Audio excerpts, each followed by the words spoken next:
So we already saw last time how a new and marvelous creation was the long fulfillment of the Eonic tapasya, Eonic yoga, which had been going on not only during the current ages, but perhaps also during the past creations. It is not that it started there, it must have been there even in the earlier creations. There were 6 creations, as the mother says, 6 pralayas, 6 dissolutions, and now this is the 7th creation. And the mother says that there will be no more pralaya. There will be no more pralaya. So, here we also have now hints why certain things could not have happened in the earlier creations, but that now they are happening. In the opening passage of the section, we can read indirectly why those things were not happening in the earlier creations and now they are going to happen. Then suddenly there came a downward look, as if a sea exploring its own depths. Now this is a very wonderful simile. A sea exploring its own depth. Now this is a wonderful simile, but as I say, it is also a very original simile. Sea is exploring its own depths. It's a very original simile also. Now, as a result of that exploration, what is witnessed? What is seen? What is observed? That look, what has shown? What has it shown? That there is a living oneness. Everywhere it is he. Ishavasya. The entire creation is for his habitation, for him to come and dwell. There are worlds and worlds and worlds, and you cannot say where he is not. He is all pervasive. He is there everywhere. Now, it is the oneness now which has become dynamically active. It is there, but now it has become dynamically active. A living oneness, Vaidhan, at its core is, it stands for oneness. At the core of the oneness itself, that living oneness, wideness. And that living again shows you that it is active, dynamic, doing something constantly, breathing life everywhere. And join him to unnumbered multitudes. Unnumbered multitudes. As I said just now, that there are worlds and worlds and worlds, unnumbered. Not only the astronomical universes which are there in the sky, in our sky, but in the spiritual sky, in the upper sky, in the cosmic skies, in the transcendental skies, everywhere there are universes and universes and universes. In fact, there are 7 worlds down below, meager worlds, Patala, starting from the west to the more comfortable kind of thing, infernos, Patala. There are 7 cosmic hierarchies of different kind. We are already saying that in the transcendent there are 7 earths. 7 earths rose. In books 11, we have seen that 7 earths arose. In the transcendental world, there are again worlds and worlds and worlds of various kinds of gods, of possibilities of manifestation that there. And all these now have joined in him in that oneness. It is, after all, it is He who is there everywhere. This is He. Now, in a way of saying now, we can say that this is a new experience. Not only a new experience, but a new realization of the unity of this entire cosmos, of the oneness, of the dynamical connectivity of the entire creation, a living one. Now this is that which has become the foundation for what is going to happen.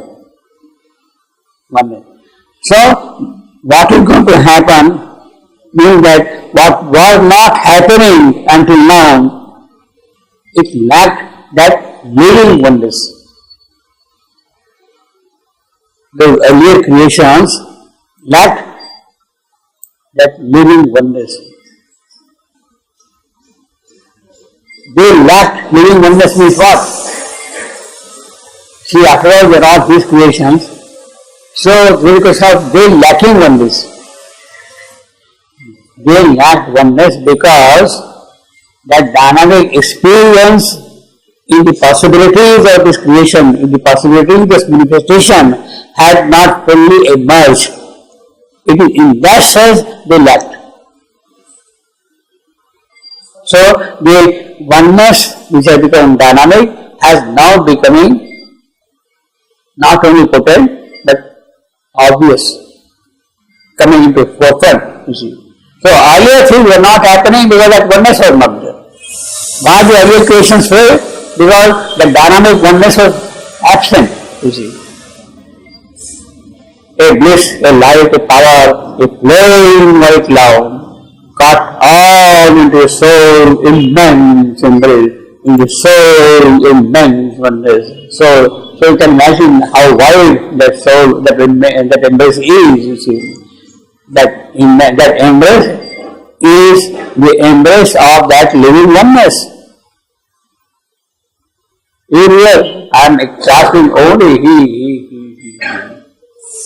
Got all into soul immense embrace. Existence found stood on oneness's breast, and each became the self and space of all. Now, here you have got very beautiful word. Existence found stood on oneness. This truth was not found earlier. This truth was not discovered earlier, was not found earlier. Existence found stood on oneness's breast. And therefore, naturally, those words didn't fructify what they were supposed to achieve. And each became the self and space of all. The great Vedidam for heart is of one soul, to feel the flame discovery of God, all mind with a single harp of many strings, all life is song of many meeting life. The words were many, but the self was one. Yes, we are all Homo sapiens, belong to one particular species, all. Yet each one is individual. Words are many. Each one is an individual with his own personality, with his own character, with his own sabhava, with his own role to play in the possibilities of manifestation. Yet it is embraced, it is covered by one. We are all belonging to the same species, so to say. For words are many, but the self was one. Well, a crude example could be, after all, it is matter everywhere in the entire sky. The stars, the galaxies, or whatever we call them, is matter everywhere.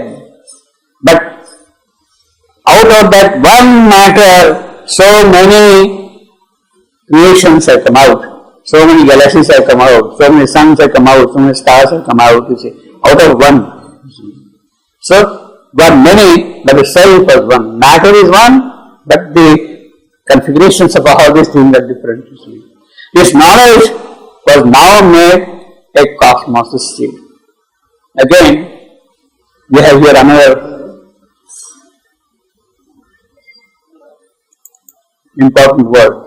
This knowledge was now made a cosmos state.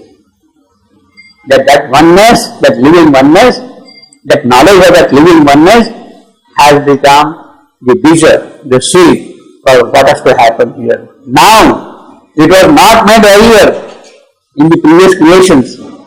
This knowledge was now made a cosmos seed. This seed was caged in the safety of light. This seed was caged in the safety of light. Earlier, this seed was not kept, even if that oneness was there, that seed was not kept in the safety of light. It was kept in the safety of darkness, in the safety of ignorance. It needed not a sheath of ignorance. Then, from the trance of the tremendous class, and from the trouble to the single heart, and from the naked space retreat, a new and marvelous creation rose. A new and marvelous creation rose. Now, what are the conditions for a new and marvelous creation to rise? Widening of the base. The widening of the base. Yes, widening the base, that is one thing. Sure, of course. There has to be tremendous class. In the context of this particular sentence again, there has to be tremendous class. Then only a new marvelous creation can. Yes, this creation is there, oneness is there, but then I had to clasp it also. I had to hold it on in me. Tremendous class. Only that tremendous class was lacking in the earlier creations. That has come now. Then from the trance of the tremendous class and from the troublings of the single heart.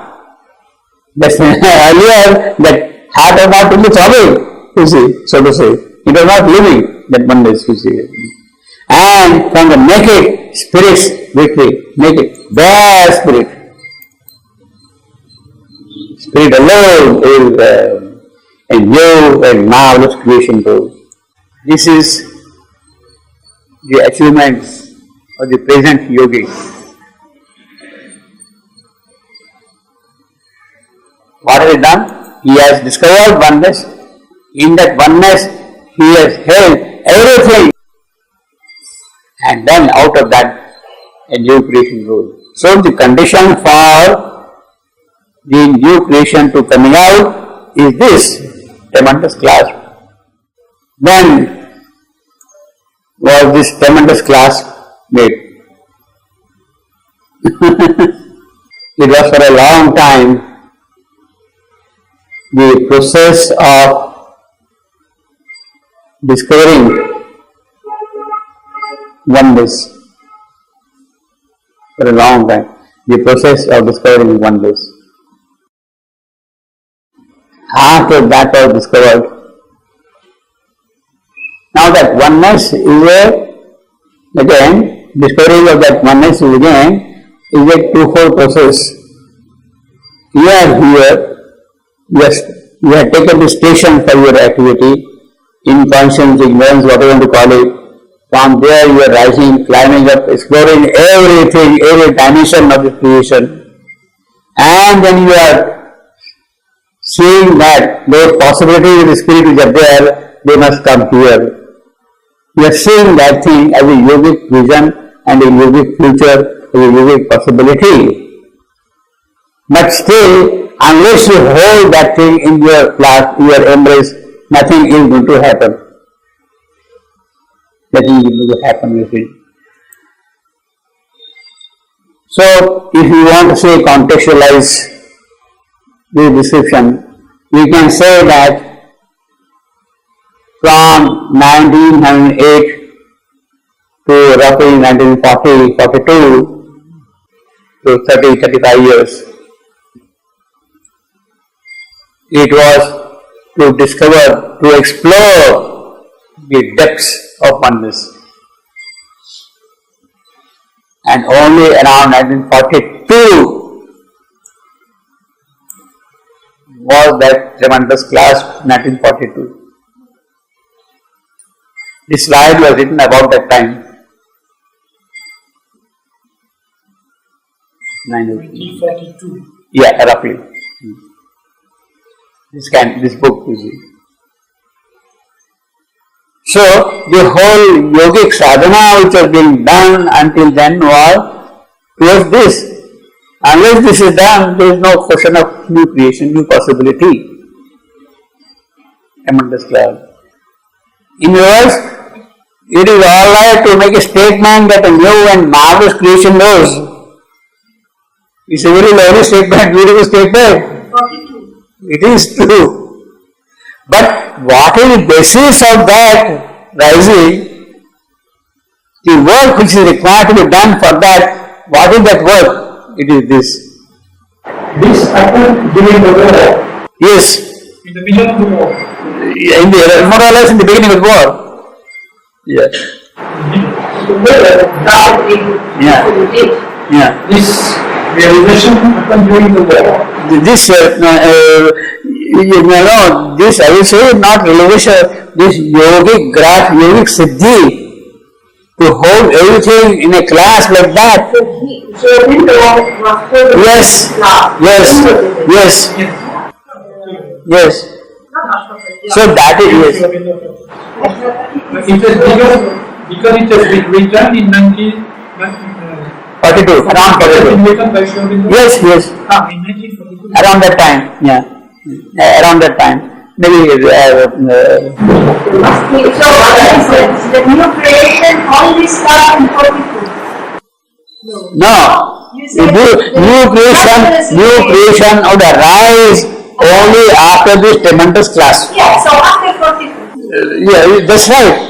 So you can say, if you want to put the date of birth of the new creation, I will put it roughly 1942. Yes. I thought it was before. No, but actual. But the new creation, it means the beginning of the coming of the Supramanta. Not coming. He has said new creation role. Where? But I understood the Supramanta. No, this new creation rose where? Well, No, in the transcendent, in the house of the spirit.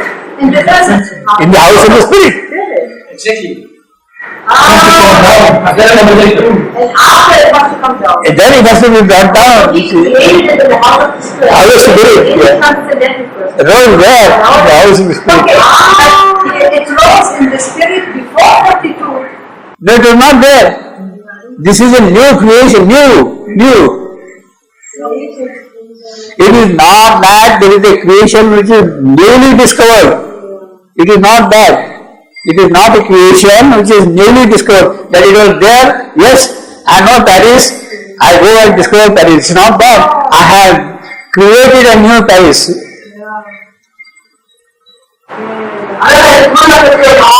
Yeah. Now that is the manifest. That's a big But then I go to 56, the Superman came. No, you know what came here. Yeah, that is okay, but still, I mean, the new creation is referred to also as a Superman. That is separate matter. That is separate, those are separate details. So what is still the new creation? You could describe it. You could describe. You could. See, basically what is it that everywhere there is a new creation. Sorry, everywhere there is a oneness. Oneness. If there is a oneness everywhere, then what is there? Why cannot it be here? It created the oneness of the transcendental and then it can. Why cannot it be here?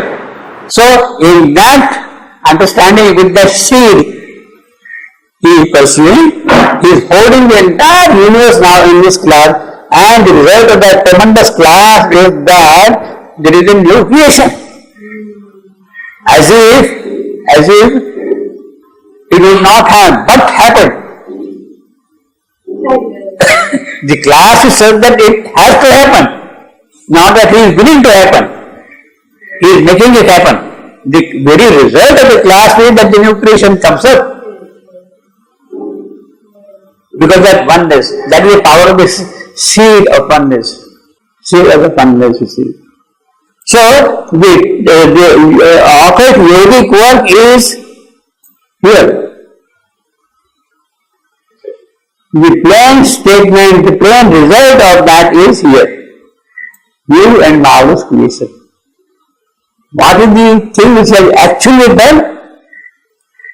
This one. France of the tremendous cloud. That is the actual thing we have done. The occult work is there in that. And the consequent, the result, the fruit of that is a new and marvelous creation. So the fruit is bound to come, so to say. It has to come. It cannot but come. Well, that is the power to say. What I am saying is, it means that why this new creation did not rise earlier? Because the tremendous class was absent. The tremendous new class was absent, was lacking something. Why was lacking something? Well, had the tremendous class been there in the earlier creations, for the sake of argument, assume that there was a tremendous class in the earlier creation. They would have simply got crushed in the class. Those creation would not have been able to bear the pressure of that class. They would not have been able to bear the pressure of that class, you see. So, it was a part of a kind of a wisdom also that this creation did not arise earlier. The condition is a tremendous class. It has to happen. If you are able to bear the tremendous class, then the creation can arise. The earlier creations are not able to bear the tremendous class. In other words, some kind of a sadhana, some kind of a tapasya, some kind of a strong preparation had to be made before they would have been able to bear the tremendous class. That is the condition, you see. So earlier creations lack that strength to bear the class. In other words, yes, God is very willing to give all those beautiful things. But we are not in a position to bear them, hold them, carry them. You simply get crushed, destroyed by that itself, you see. So the yogic long preparation had to be gotten through various evolutionary stages. It had to be prepared. So in a way, behind this tremendous class, there is that long occult yogic work which is done by both the nature working from below and the divine power entering into it gradually and preparing the foundation, the base. Both have to be done simultaneously, you see. That is the basic condition. Now, at this point, we can read this new and marvelous creation, something what the mother has said. A new world is born. That is what the mother said in 1957, 10 July 1957. Yeah, 10 July 1957. In questions and answers, this is what she has described. Now, we will quickly go through this one in the context of what we have these 6 lines here, there are these lines here. This same thing. Earlier, as early as 1914, 25th September 1914, Mother speaks of a new world. She speaks of a new world. It does not mean that the world is gone. She has the vision, the intuition, yes, something of that kind is going to happen. Is going to happen. So we can say that from 1914 onward till 1942, those 28 years were the years of solid preparation, of making yourself very strong to develop a tremendous grasp. What does she say? She is addressing the prayer to the Lord. O divine and adorable Mother! She is addressing to the Divine Mother. You see, that is her word. You see, with thy help, what is there that is impossible? The hour of revelation is near. Hour of revelation is near. You see, she says that, near.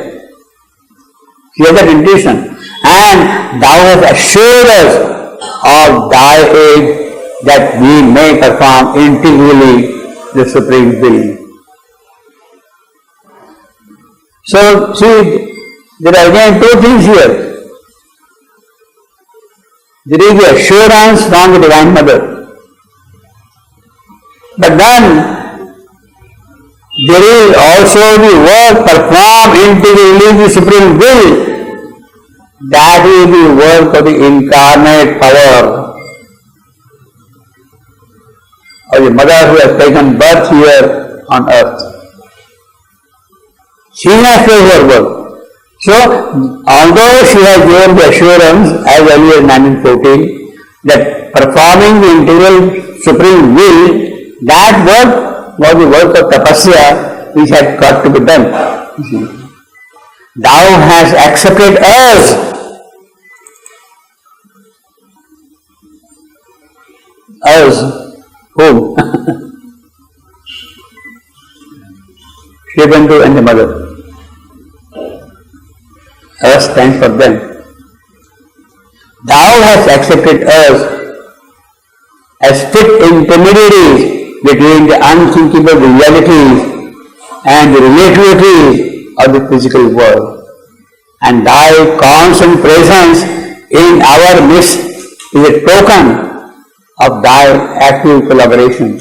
So she is collaborating, but the work has to be done by them, by us. And she is saying to the Divine Mother, it is not you who is going to sanction, it is the Lord who is to will and sanction. As I talked to you last time. It is the Lord who will the sanction. Tathastu. Let it be. It is He who utters, not the Divine Mother. The Lord has willed and thou dost execute. Thou dost execute. A new light shall break upon the earth. A new world shall be born. And the things that were promised shall be fulfilled. So these promised things got fulfilled on 29th February 1956. Promised things, you see. Now, it is between this and the new and marvelous creation, you can see the entire amount of yoga tapasya that has gone by these us, by these. So, if you have to write a biography of these people, it is this which you have to describe, not other silly things. Not only not other silly things, not other morbid things. It is this which is to be described, you see.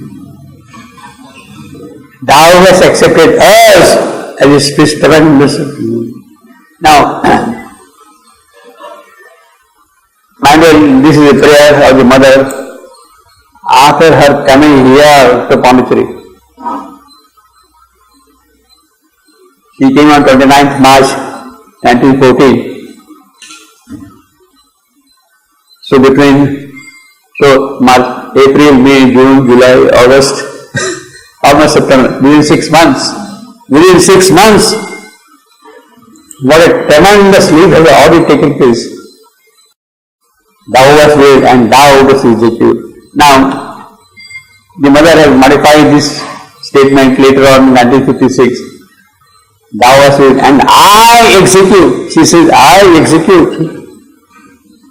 In your word is born, you see. That I execute is a total identification of hers with her, with this doubt. Dynamic identification. I will say that it is not just an identification, it is a tremendous clasp of her and she. And then of course we have this passage around 1942, as you see.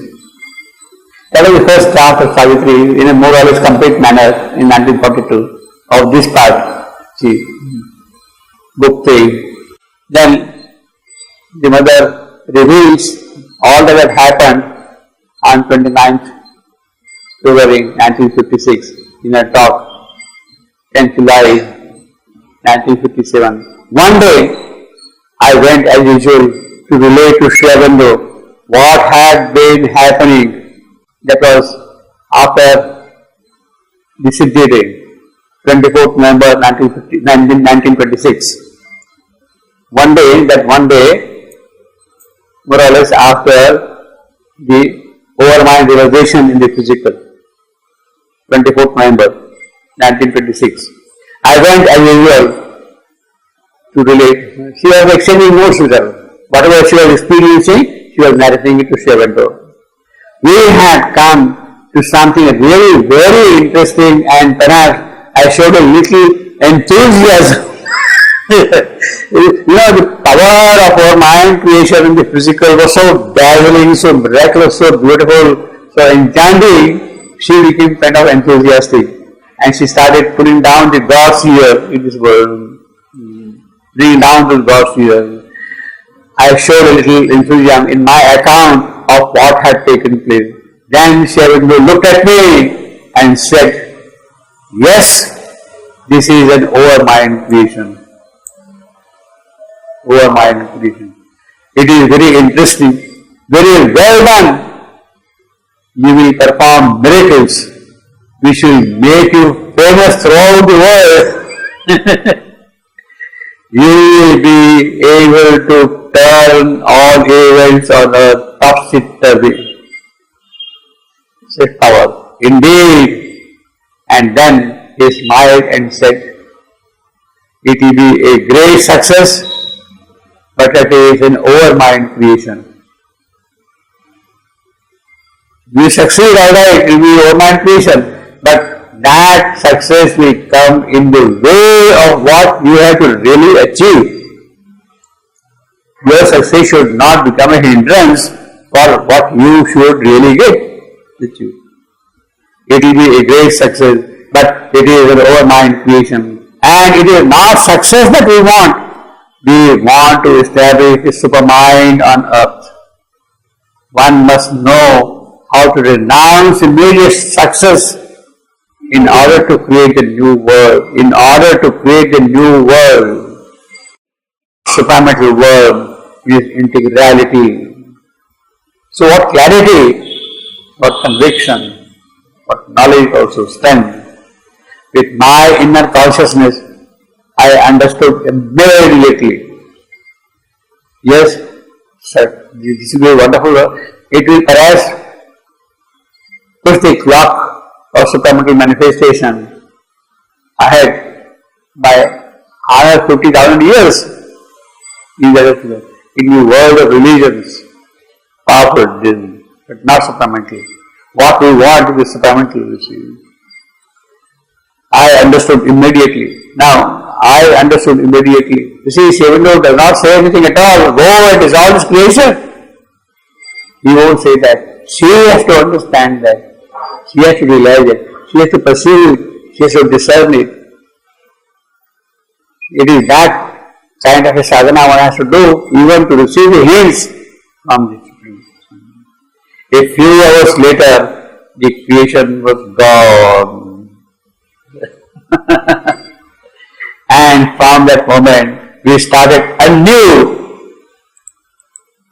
on other basis. That does not mean that was not necessary. That creation, that overmind realization had to be there. The presence of the overmind consciousness, Krishna consciousness in the physical, in the preparatory stage for the supramental consciousness to enter into the physical. That is what that tremendous class means. You have to keep on preparing like that. You have to establish our mind first in the physical and then ask for the supramental descent. We want that. That is a tremendous class. Otherwise, in that class, everything that got touched. Again. Well, I announced to you all that, etc., etc. And now, all these old things seem so old. Once you have dissolved everything, no, all the religions, etc., so old, so out of date, so arbitrary, such a travesty of the real truth. What a statement. So what are religions? They are a travesty of the real truth. What are philosophies? What are our achievements? In the supramental creation, there will be no longer in the religions. The whole life will be the expression, the flowering into forms, the divine unity manifesting in the world. And there will no longer be what men now call gods. Forget these gods. Forget these gods. In other words, there will be new gods. They are not required. It is for them to decide. They are irrelevant as far as the supramental manifestation is concerned. They are irrelevant. If you want to remain, let them remain. After the whole thing is there, it is here, wish and pleasure. But you have an opportunity. If you want to progress, you want to go further up. The door, if you want to progress, okay, the possibility has been opened out. It is for them to decide. It is for them to decide. These great divine beings themselves will be able to participate, you see, in the new creation. But to do so, they will have to put on what we would call the supramental substance on earth. See, what a tremendous statement on earth.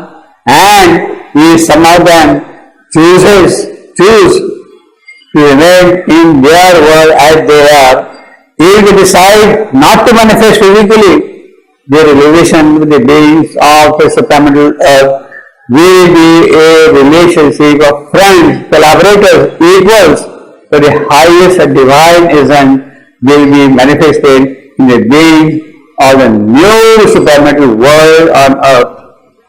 They can collaborate, they can help, etc., all that kind of a thing. Now, what happens to those gods? Those gods, it is up to them to decide. The choice is for them, given to them.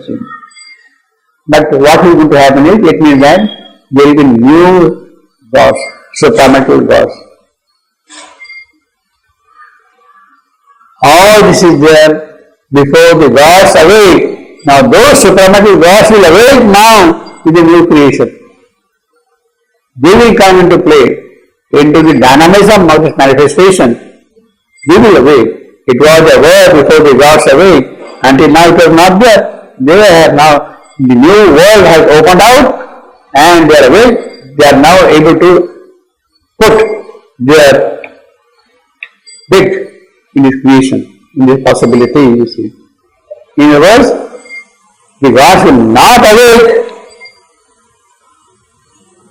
until this new and marvelous creation comes into existence. The act of the tremendous cloud, the result of the tremendous cloud is to awake these gods. These great divine beings themselves will be able to participate in the new creation. Man, the physical substance, is supramentalized to incarnate on earth, will no longer be a cause of inferiority. See, the gods do not want to come on earth because they feel this is not a creation. Forget about it. Hell with it. We don't want to participate in that. That inferiority complex will not be there for them. It will give plenitude which cannot be obtained elsewhere. Here on earth only. But all this is in the future.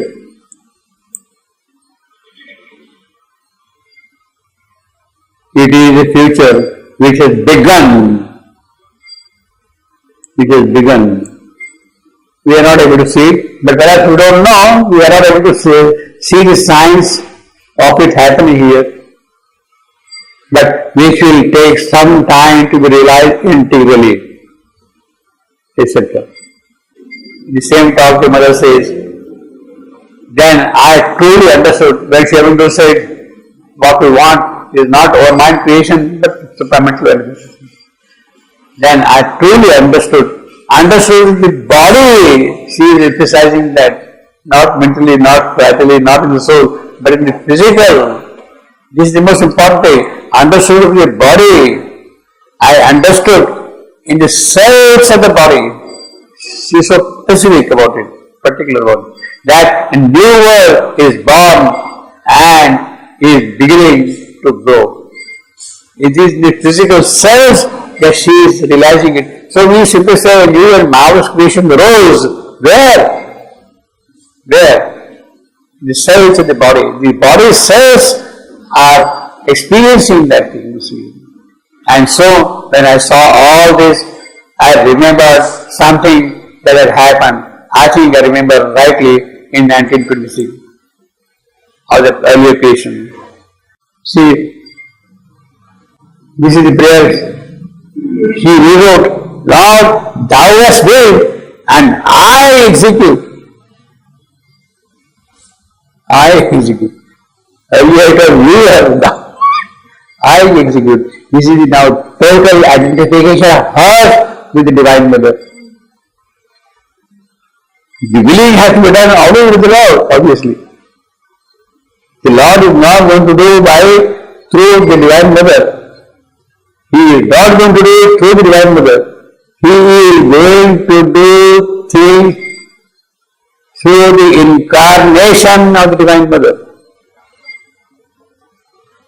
Through the incarnation of the Divine Mother. And it is that total identification of the incarnate Divine Mother with the Supreme Goddess, Divine Mother herself, in that identification that in the will of the Lord, things are done. Lord, thou hast willed and I execute. What tremendous thing I execute. A new life breaks, shall break, no, now breaks upon the earth. A new world is born. The things that were promised are fulfilled. Now, in the context of this word, promised, she clarified, the manifestation of the supramental upon earth is no more a promise. She remembers everything, but a living fact, a reality. It is at work here, and one day will come when the most blind, the most unconscious, even the most unwilling shall be obliged to recognize it. Well, forget about this. We are stupid people. We are not. We are not. You see, we don't really count in that. You see, what is important is this one. The manifestation of the supramental upon earth is no more a promise, but a living fact, a reality. So you can see now 3 or 4 important stages. The Mother's Prayer of 25th September 1914, the Divine Mother, thou shalt execute. Then after that, the Ovine creation after the Ovine Siddhi in 1926. Then after that, the new and marvelous creation around 1942. And then 29 February 1956, world is born, she says. The new world is born. So you can say that there are actually 4 important stages, starting from the Mother's Prayer, the Ovine Siddhi, creation, the tremendous collapse in 1942. Now, if the tremendous collapse took place in 1942, why did it take another 14 years for it to happen? He says, new world, marvelous creation rose. She opened her eyes, rose. And the mother says, born. So that becomes a bit of a dilemma for us. What does it mean? Everything is a statement of fact. Yes, the world was born in 1942. Absolutely no doubt about that. Yes, the manifestation did take place in 1956. You see, no doubt about that. The world was born. That born and this new creation, what is happening? It only means that in between there was tremendous yogic tapasya which had got to be done, or in other words, what was established in the house of spirit in 1942 is a fact, it has been done. The basic thing is achieved, but simply establishing it in the house of spirit is not going to be the end of it. If it has to happen in the physical upon earth, yogic tapasya had got to be done. And that was the yogic tapasya done by us. As a result of that by us, Sri Aurobindo withdrew in 1950 as a part of that process, and the mother took charge of it and carried the work forward for another 6 years with tremendous speed, that what was done in 1942 is achieved in 1956. That yogic tapasya was performed within a short period of 14 years in the entire history of its creation, you see, in the history of creation. So that us is there, you see. In other words, Mother had the intuition of a new world appearing in 1914. The process towards it started happening in 1926. It got established in the house of spirit in 1942. But it had to come down upon earth, its relationship with the earth, in the subtle physical of the earth. It is that which happened in 1956. Subtle physical of the earth, 1956. So when you say new world is born, don't say what is this confusion. You are going to say in 1942 and the other says in 1956. New world is born at different places, at different periods of time, depending upon the kind of sadhana that has gone into the entire process. You see. Now, that is not the end of the story again. New world is yet to be born still. Is yet to be born. It is still to be born in the gross physical. It is there in the subtle physical. The creation is there. And it is precipitating. It is pouring itself down here. But for it to take a tangible concrete. See, the mother says, what I experienced was in my body cells. That was in 1956. That was in 1956. It has now happened on a wider evolutionary scale, on the scale of evolution, you see. What was experienced in 1956 has to go into the evolutionary process. And for that, you have to prepare a new species, a new being, a Superman within ourselves, so that the manifestation can take place.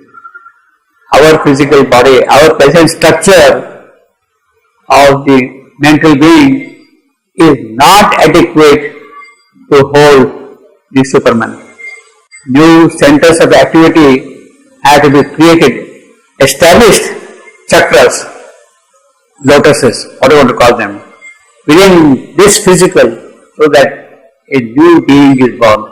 So the work of a new race is actually now to give rise to this supramental being upon earth in the physical.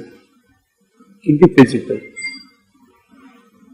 That is work which is going on now, see.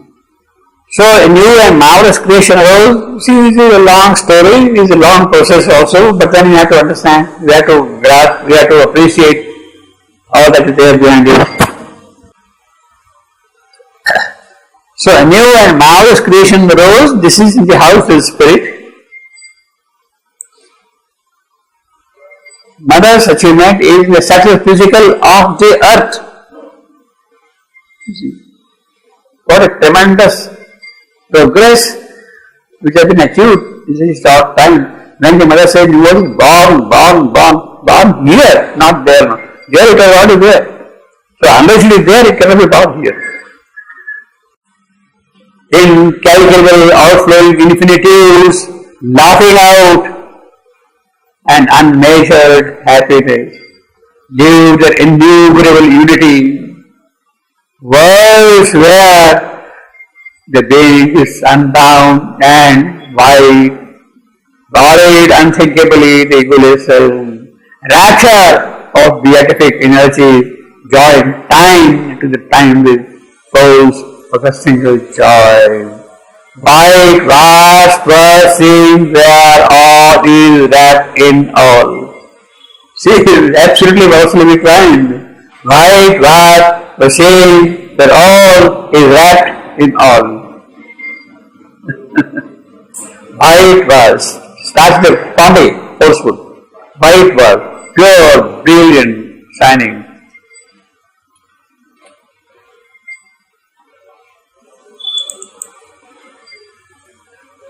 Now, I don't know what kind of white is this.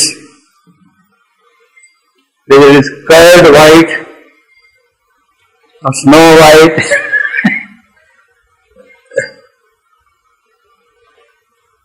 or swan white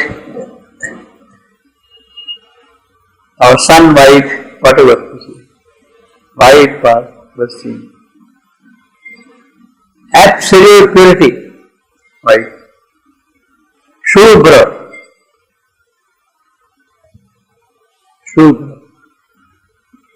Was saying that all is wrapped in all. All is wrapped in all, again, that oneness.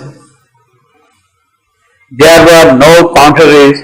Now these are the consequences of that task. What is enumerating are the consequences. He is giving some examples. What happened in the process after that call. There were no contraries, no sundered palm. All the spiritual links were joined to all and bound indissolubly to the one. See, this is again indissolubly to the one. That is the magic, that is the charm, that is the beauty, that is the strength of that oneness. Each was unique, but took all life in its own. That is the important thing. Each was unique. So each one, we are all Homo sapiens, we are all mental beings, but each one has his own quality, individuality. You see, each was unique, but took all lives as its own, and following out these terms of the infinite, recognized in himself the universe. So it is through that then you see the universe. A splendid center of infinity's world, pushed to its zenith's height, its last expanse, felt the divinity of his own self-place repeated in his numberless other selves. Again you see saying multiplicity, numberlessness, vast, everything again repeating. It took up tirelessly into its scope persons and figures of the impersonal, persons and figures of the impersonal. He is formless, but he is taking into his embrace all forms. He is nameless, he is embracing all names, persons and figures, as if prolonging in a celestial count, in a rapturous multiplication system. They are multiplication. I want to be many multiplication. The recurring decimals of eternity.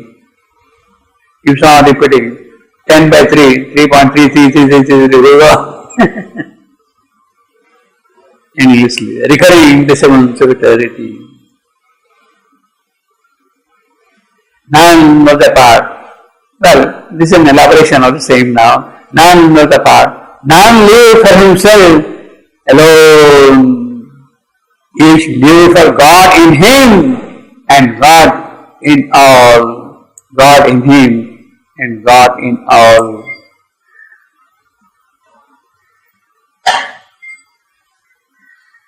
Now, of course, it is the psychic identification of a psychic being with other psychic beings. Each one has his own personality and psychic being and character, but then I recognize your individuality through the psychic being. Through the psychic being everywhere you see. Each soul is inexpressibly held the whole. See, this is an elaboration of the same thing of oneness also. Their oneness was not tied to monotone. See, you get tired of it. It is the same thing throughout this year. Their oneness was not tied to monotone. In fact, it is to escape this monotony of oneness. To escape this monotony of oneness. Here had the Supreme created these worlds in himself. All that is the same thing. He had to first be absent from everything so that each one can spring up individuality. You cannot bring out separation unless by that process. Bhaushyam, I want to be many not here but many through the expression of individuality of each character. He showed 1,000 aspects of itself, its luminous, immutable stability. Now, 1,000 aspects, we will give some example. Its luminous, immutable stability, a bold and a changeless ground for ever same, compared to spontaneous subjective, there, ever changing, the ever changing, incalculable step, the seeming reckless dance, subtle plan of immense world forces in the perfect play. World forces in their perfect play. Appearance look back to his hidden truth. Yeah, we don't see the hidden truth behind us. And made a difference. One is a smiling play. These all the dichotomies. call it dicot, multi-tomies or whatever, they got resolved and made a difference of one smiling flame. It made all persons fractions of a unit, yet all are being secret integers. We are one. Purna. Remove from Purna, what remains is still Purna. Remove the full from what is full, what remains is still full. Put in the full, it remains full. Appearance looked back to its hidden truth and made our difference one as a smiling flame. It made all persons fractions of the unit, yet all the beings secret entities. All struggle was turned to a sweet strife of love and the harmonized circle of a sure embrace. So this is the embrace of oneness again everywhere. So he is elaborating now the consequences of that oneness everywhere in this multiplicity. Identity is reconciling, happiness gain, a rich security to different. On a meeting line of hazardous extreme, the game of games was played to its breaking point, where to self-finding by divine self-lost, there lives out unity, supreme delight, whose blissful undivided sweetness feels a commonality of the Absolute. Now in one sentence, he has described everything. The evolution, the involution and the evolution. Everything is described in one single sentence. On a meeting line of hazardous extreme, he has gone so far away that it got lost, the contact was lost.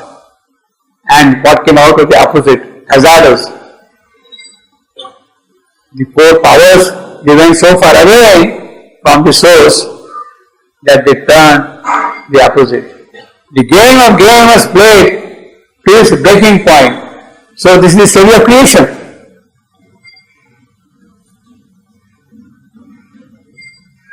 Of evolution. There to self-finding by divine self-loss. He went so far away from himself.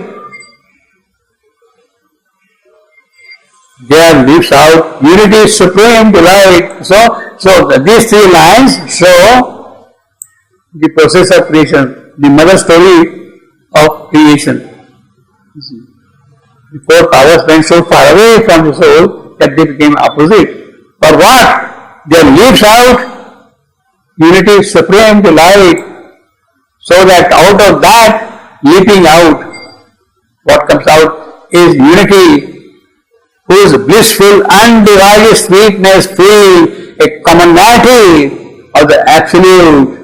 So the first three lines describe the involution, the next three lines describe the process of evolution. In one single sentence he has put the entire metaphysics of the whole process, you see. That is the power of Savitri. Because no sob of suffering anywhere, experience ran from point to point of joy. So although there was a separation, it was an experience of joy for a certain purpose. We take it as suffering, misery, pain and all that. Bliss was the pure, undying truth of things. Where is it that the bliss is not present? It is there everywhere. And it is the pure, undying truth of things. That is the foundation. Bliss is the foundation of all that is. It is on the bliss that everything is established. All nature was a conscious front of God. So once that realization is there, naturally nature herself is carrying out consciously the work of God.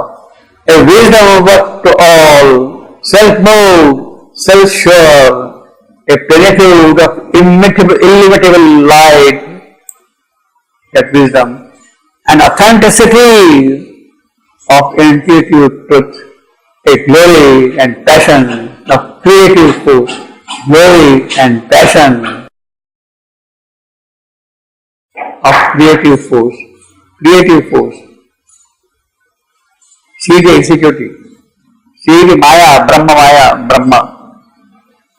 Creative force is Brahma's Maya.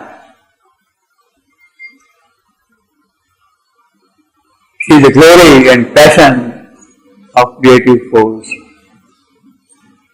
So nature was a conscious front of God because glory and passion of creative force. Infallible, leading from eternity, the moment thought inspired a passing act. A word, a laughter sprang from silence's breast. A rhythm, a beauty in a calm of space. See what poetry is, the whole thing you hear, see this sentence again and again is so powerful, full of metaphysics. Now, had only this sentence been given to us, without the remaining background and all that, it would have been impossible for us to understand.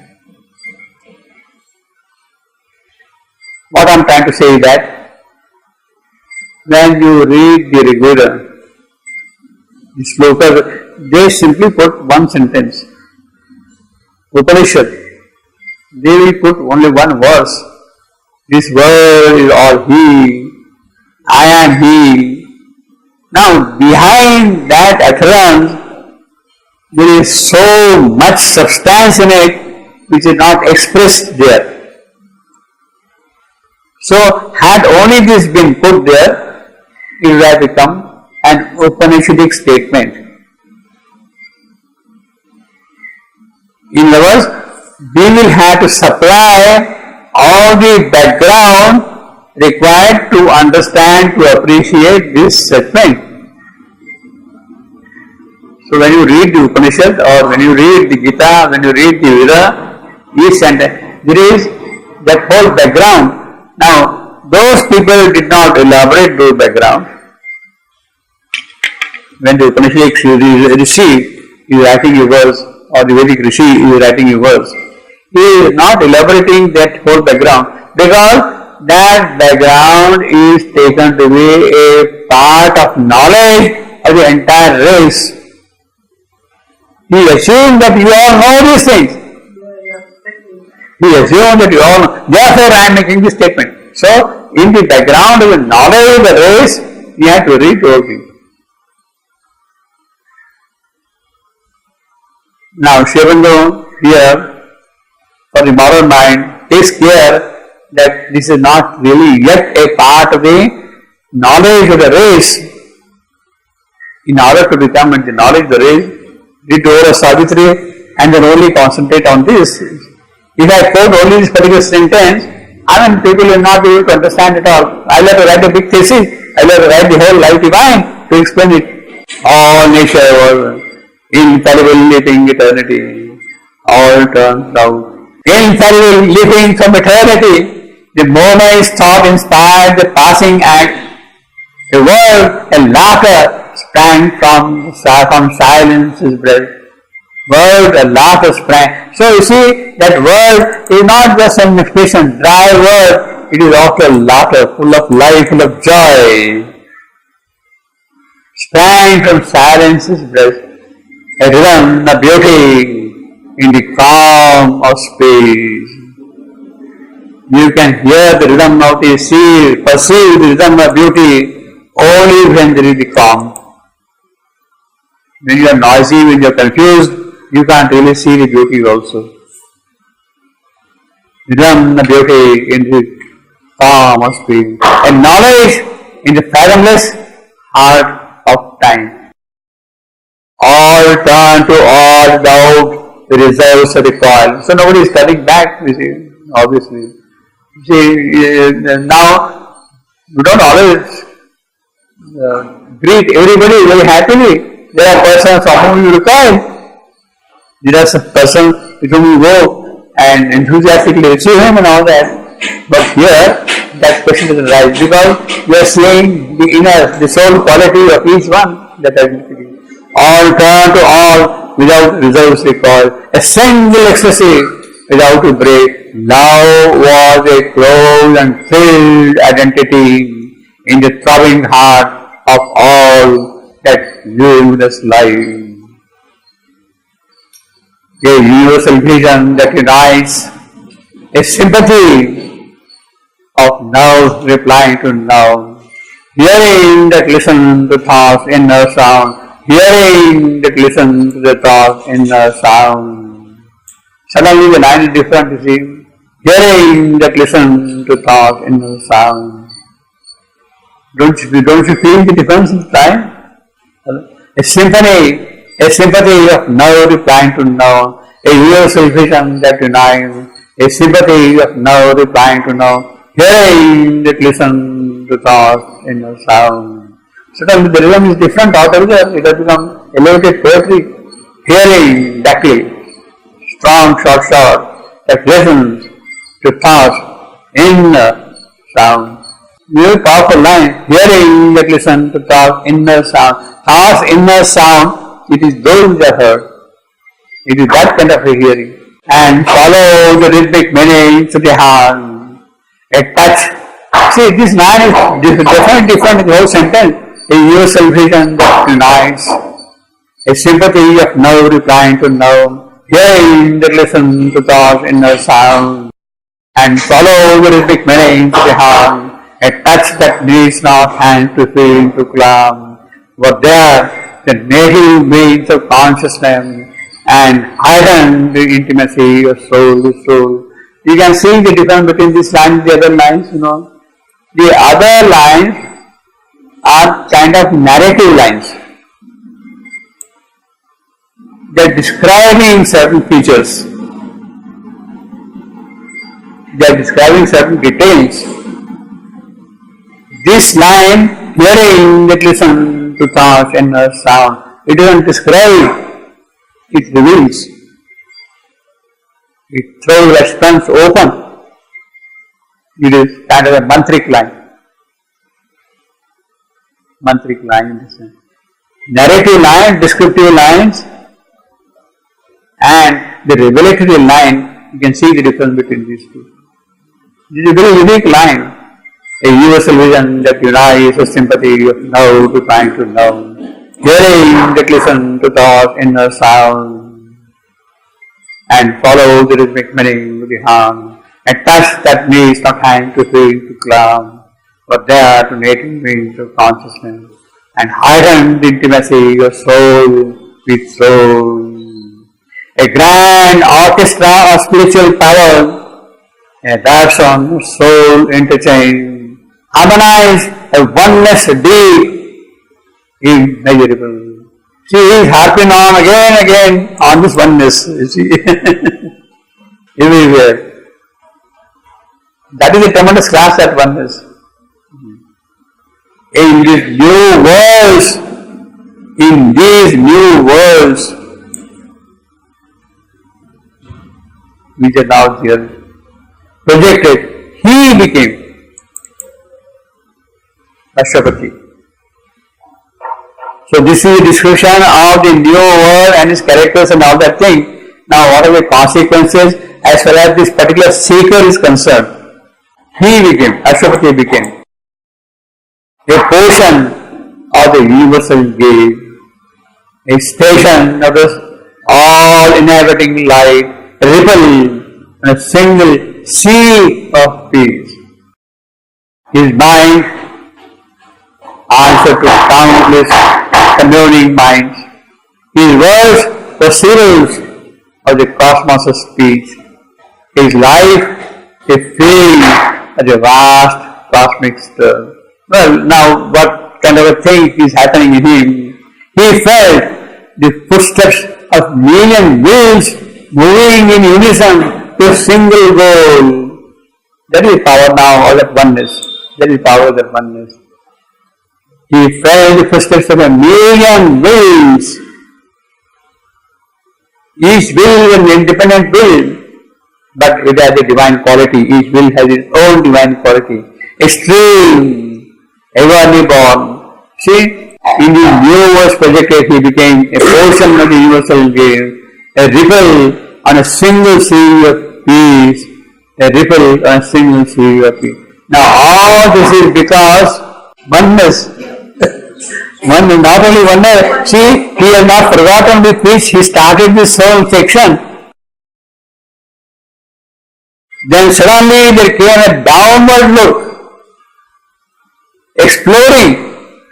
These are explorations. These are explorations, you see. Then suddenly there came a downward look, as if the sea exploring its own depths. So these are the depths it is exploring now, on the basis of living oneness. On the basis of this living oneness. So there is that kind of a solid completeness, unity of vision and expression. Each one is connected in a certain sense, you see. A portion of the universal gaze, a station of the all-inhabiting light, a ripple on a single sea of peace. A sea, you see, again he is repeating the image sea. Single sea. His mind answered to countless communing mind. His voice proceeded into the cosmos field. His life a field of the vast cosmic stern. He fell in the footsteps of a million will. That is the oneness. Because of his march, you see. So, each one has an aspiration, but that aspiration is weak, it does not go. He is able to carry them, he feels that he is pushing them. A word desire, so that thing is there, million wills. Moving these unto a single goal, a strain, ever newborn that never dies, a strain, ever newborn that never dies. This is an echo of Heraclitus, the Greek philosopher. You cannot step into the same river twice. You can't step in the same river twice. You have stepped, that water has gone away, then you stay in the middle. You know now. You see, you cannot leave the past. You are moving forward constantly. You cannot leave the previous moment at all, you see. That is Heraclitus. You cannot step in the same river twice. A stream ever newborn. See, it's able to use all the echoes, that is the richness of Savitri, encyclopedic knowledge of the poet. A stream ever newborn that never dies, caught in its thousandfold current ravishing the flow, which is eddies of immortal sweetness, which is eddies of immortal sweetness thrill. He goes calling through his members as they pass, calm moments of interminable delight, the bliss of a myriad million who are one, who are one. Again, you see, harping on that one. He goes calling through his members as they pass. Now again, this line, see, calm moments of interminable delight. His poetic quality is of a different type. Very beautiful, very powerful poetry. Over a poetry. Calm moments of interminable delight. You can see the difference. A stream ever be born that never dies. See, it's all right. It's a very good statement, very metaphysical statement. But the spiritual, the author contents, the elevating content are in this line. Calm moments of interminable delight. The power in the line comes because of this. See, polysyllabic words. Moment of interminable delight. Fact. Polysyllabic. Calm moments of interminable delight. And see the repetition of M movement, interminable, the alteration of M, of L, the light, interminable, calm. You give a different force to the line also, see. Different quality, calm movement, so interminable delight, calm movement, so interminable delight. The bliss of a varied medium who are one. You can see the difference in the rhythm and the flow of the two lines, you know. This is a very outstanding line. Calm movement, so interminable delight.